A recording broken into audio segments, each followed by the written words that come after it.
ئەمریکا جارێکی تر پشتیوانی و پاڵپشتی بەکردار بۆ حکوومەتی هەرێمی کوردستان دەردەبڕێت. ئەو پشتیوانی ئەمریکا لە بەردەم قوبات تاڵەبانی جێگری سەرۆکی حکوومەتی هەرێمی کوردستان ڕاگەیەندرا بە ناوی حکومڕانی دروست و شەفاف لە هەرێمی کوردستان و بە بڕی 160 میلیۆن دۆلاری ئەمریکی بۆ دابینکراوە. خۆی لە چاکسازی و پەیڕەوکردنی سیستەمی لە مەرکەزیەت دەبینێتەوە. جێگری سەرۆکی حکوومەتی هەرێمی کوردستان دەڵێت ئەو کارێ ئەمریکا پەیامێکی بەهێزە بۆ خەڵکی هەرێم کە ئەمریکا لەگەڵمانە. ئەیسەلمێنێ کە حکوومەتی ئەمریکا پابەندە بە حکوومەتێکی هەرێمی کوردستانی بەهێزی یەکگرتوو لە چوارچێوەی عێراقێکی دیموکرات و فێدراڵی و پامێکی بەهێزیشە بۆ خەڵکی کوردستان کە ئەمریکا لەگەڵمانەوەستێت و ئەمریکا هاوکارمانە بێت.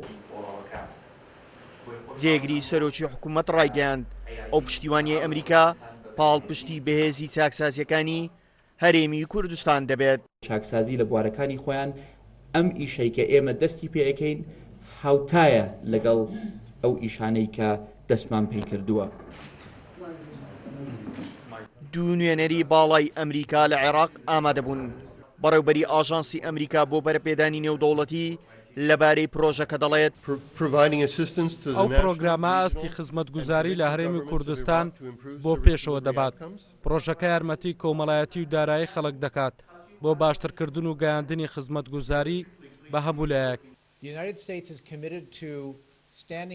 باڵیۆزی ئەمریکاش لە عێراق جیا لەو پرۆژەیە لەبارەی پەیوەندیەکانی نێوان هەولێر و بەغدا ڕایگەیاند. ئێمە هاریکاری هەولێر و بەغدا دەبین بۆ بەڕووپێچوونی گفتوگۆکان و چارەسەرکردنی کێشەکانیان. گفتوگۆکان هەنگاوی باشی بڕیوە لە چارەسەرکردنی یەکجارەکی نزیک بوونەتەوە. دوای ئەنجامدانی ڕیفراندۆمی هەرێمی کوردستان و دروستبوونی کێشەکانی نێوان هەولێر و بەغدا ئەمریکا پاڵپشتی و پشتیوانی بۆ حکوومەتی هەرێمی کوردستان ڕاگەیاند و ئێستاش ئەمریکا بەکردار ئەوەی بە کوردگەیان کە ئەوان هەرێمێکی کوردستانی بەهێزیان دەوێت لە چوارچێوەی عێراقێکی یەکگرتووی فیدراڵدا. هاوکار عەبدوڕەحمان، کورسات نیوز، هەولێر.